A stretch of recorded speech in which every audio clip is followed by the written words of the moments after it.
Welcome back, everybody. Today we're going to be going for another joyride in my 2025 EcoBoost Premium Mustang. I just officially crossed over the 5,000 mile mark already, guys. I cannot believe it. And it's kind of hot today, so let's get this air going. But I'm going to take you guys a really cool route today. Going to take you down some country roads, so I'm really excited to get going today. And as always, before we get started, I am not going to be breaking the speed limit. I'm not going to be breaking any laws or anything. And you guys should not break any laws or break the speed limit either. I am encouraging road safety and you guys to follow the rules so nobody can get mad at me, because I'm not going to be breaking the rules or encouraging anyone else to do so. Jeez, these roads they make it hard to follow the rules though with the the way they build these roads, because you don't know where the lanes are and stuff.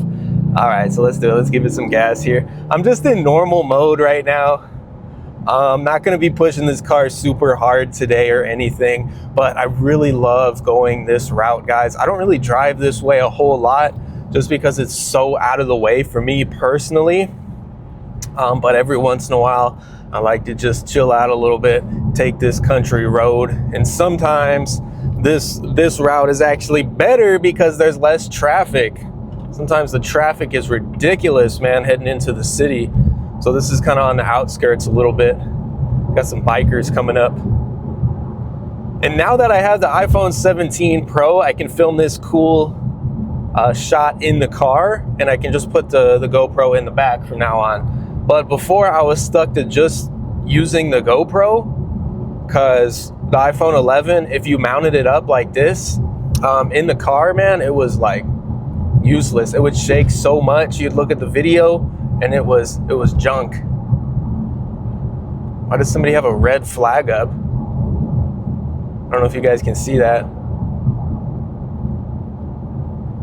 Like, does that mean I'm kind of nervous to go this way now? But really want to focus on talking about the car and stuff today, guys. So I bought this the end of June 2025, brand new off the lot. And I really have to say, I don't have any regrets about it. I bought it at a time when, to be honest, I did not need a car. I had a Mitsubishi Outlander, had about 25,000 miles on it. It was a 2022, so still pretty new at the time. But I just decided, like, I want to get into the car I want before I get too old. You know what I'm saying? Like, I didn't want to be that old guy in his 50s, his 60s, his 70s that never, I think it's 65 now, so I can speed it up a little bit. But I don't want to be that old guy in my 50s, 60s, or 70s, jeez, that never splurged a little bit, never got the car he wanted, never enjoyed the money that he worked so hard to earn, guys. And I'm not saying this because you should do exactly what I'm doing. It's your life, guys. You do whatever you want to do in your own life. I'm just a dude on the internet with an opinion. Like, people don't understand that. It's like, if you don't like the EcoBoost, you don't like the EcoBoost. I don't care. I don't need you to like my car. It's about what I like here, guys. I like this car. I like the EcoBoost. And I just personally didn't want to spend the extra money for the GT. I mean, you spend anywhere between $10,000 to $15,000 more. This is brand new, of course, versus the EcoBoost, just for the privilege of having the 5-liter. And I'm not talking mess. I absolutely love the GT Mustang, guys. It's an absolutely amazing car. But for me, I just didn't see the point. This is my daily driver. I didn't want to have to spend the extra money for the car, for the insurance, and for the gas. So I was like, I'm gonna go test drive the EcoBoost. I'm a hater. This was me before I test drove the EcoBoost, right? I was a hater. I was like, the EcoBoost is dumb. They shouldn't put a 4-cylinder in the Mustang. It's slow and all this stuff. But when I got behind the wheel of one of these for the first time, it wasn't this one exactly. It was actually a base model. I decided to go with the premium though, which is what I'm sitting in now. But same color and everything on the outside. It was just base though, cloth seats and everything. I test drove it and I was like, this is an amazing car. And it gets a lot of hate, guys. I started kind of having an epiphany because I was such a hater of the EcoBoost, but when I got behind the wheel of one for the first time, I enjoyed the car so much. I was like, I want to get one of these cars. I don't need the GT. I'm not worried about what other people think or care about. You know, a lot of people think that their opinion matters, and at the end of the day, it doesn't. Like, if you're going to make a decision in your life to buy a car you want, nobody else's opinion matters. My opinion doesn't matter if it's what you guys want to do, because at the end of the day, it's your money. It's not anybody else's money. Anybody that's got a problem with the EcoBoost, that's cool. Why don't you pay the difference then for me to get into a GT? And then I'll hop up to a GT and you won't have to complain like a little baby anymore. But until then, I don't want to hear it. And if you say anything, I don't care. I don't respond. But anyways, more back to the car. I absolutely love this car, guys. I'm so glad that I got this instead of the GT, because it was just, I just would not have been able to justify that in my life. I mean, I already had a hard time justifying in my own life buying this car because I had a reliable car already. I had a car that I could drive for the next 5+ years at least with minimal problems, minimal maintenance. The Outlander, and it was a solid car. I liked that car, but I just decided, you know what? Who knows what happens next year, 5 years from now? I might have kids, I might have a family. Let's get the car that I want now within reason and enjoy my life a little bit. I work really hard in my life, guys. I have a job.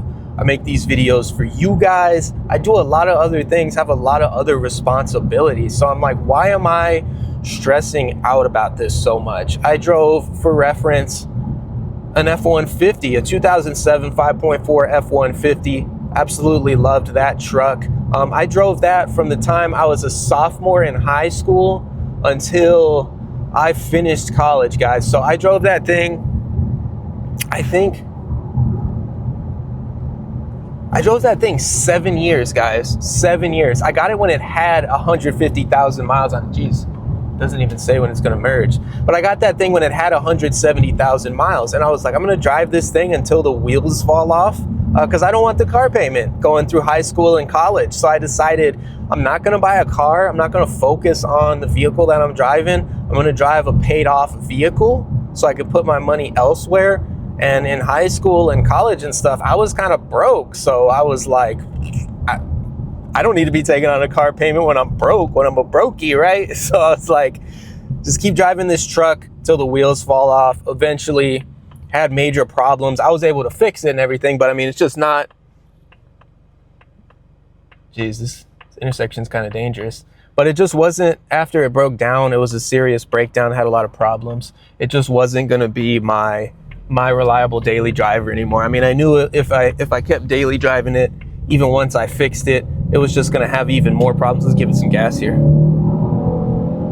Oh yes, I love this thing, guys. I'm telling y'all, if you haven't test driven one, go test drive one. And I'm not sponsored, I don't care, don't buy one. If you don't like it, you don't like it. But at least now you know that you don't like it. It's not just somebody telling you, oh, the EcoBoost is bad, and then you go out and say, oh, the EcoBoost is bad, but you've never seen one in person, you've never test driven one. So it's like, well, is that really your opinion? But again, I hold it back to what I was saying earlier. I held out for years, guys. So I drove that paid F-150 for 7 years. Once that broke down, I got into the Outlander for 2 years. So I really delayed getting the car that I really wanted for 9 years, guys. And a lot of people don't understand that. They're like, oh, you just ran out right after college and now you have a, no, I delayed the gratification of buying a new car like this for 9 years, guys, so I could save, so I could invest. I bought my house first, which was way more important to me than getting into a car. So I prioritized getting into a house, finishing school, paying my student loan debt off, and paying off my previous car before I even thought about getting in this car, guys. So like everything else was paid. I had no debt other than my house when I bought this car. So to me, it was still hard to justify going into a little bit of debt to get this car personally, but I just decided, who knows what's gonna happen next year. let's do it now. Let's do it now. It's reasonable. I got it for a good price. I kept the car payment down. It's only $250 a month. So I was like, let's just do it and not overthink it and overstress about it and be too worried about money, because I don't want to at the end of my life say I worked so hard all the time and never had any fun. Never had any fun. I mean, that just seems like a stupid thing to do in life. It's, for me, a balance between being able to save, being able to invest, which I can still do with this car, with this small car payment, and still enjoying my money, guys. You get so many people out there that are like, drive a beater, or you get the other side of the crowd that's like, just buy the car you want, take on $1,000 a month car payment. And that both sides are stupid, guys. There's a good middle ground, and being a little bit more towards the conservative side financially is always going to be the way to go. To me personally, but again, do whatever you guys want. It's your life, it's your money. That's just my thought process here, and I've enjoyed the heck out of this car. The power, the performance, the style, I absolutely love it. I'm really tired of most of the cars nowadays, most of the newer cars, because they all look exactly the same, guys. You look at a Porsche crossover and it looks the same as the Mitsubishi Outlander. It's absolutely insane. All right, I might need to pull up the map because I don't know where the heck I'm going right now. I think I might have missed the turn off because I was ranting too hard. But most cars just look exactly the same. Everybody just copies each other. The Mustang is one of the last remaining cars that actually looks unique, guys. It looks unique. It drives unique. There's not a lot of two-door coupes that you can buy brand new anymore. The Challenger's gone. The Charger is like sort of back, I guess, but it's okay. And then the Camaro's gone. When I was looking to buy, I was like, I'll go look at a Camaro. I'll go look at a Challenger. And then I figured out, whoa, they're gone. They don't even sell them anymore. So, all right, let's see what the heck is going on up here. I think I might have missed my exit. Hopefully not. Let me see if I can pull up a map or something on this. I'm obviously filming with my phone, so I can't really... Oh. All right, it's not helping me. All right, we're just gonna keep going, and hopefully we we find the correct exit here. But again, I don't go this way a lot, so I literally just look at the map before I got on the road, and I was like, okay, I can remember that road, I can remember that road, but I might need to turn around in a second. So, okay, I might need to stop here. Even though there's nowhere to stop. I think we're up to 70 now, so I can go a little faster. But overall, guys, I've totally enjoyed this car. No regrets on buying this one. I'm actually happy I didn't get the GT just because so much extra money up front just to buy the car, and then in the long term with the insurance and the gas and everything. So I've really enjoyed this car, and anybody that has a problem with it, I couldn't care less, because it is my money. I'm spending my money on this car. I wanted this car, and I really don't care if you don't like the EcoBoost or not. I honestly do not care one bit. So that's what's kind of funny to me. People hate comment me, and I'm like, your opinion is irrelevant because you're not paying for it. And it's not about what you like. People think they're so important that they can say, oh, you should buy this car because I said so. And I'm like, who are you? Some random guy on YouTube telling me what the heck to do with my money? Like, yeah, it's not gonna happen. All right, we need to, all right, we're definitely gonna need to stop here because I don't know where the heck I'm going.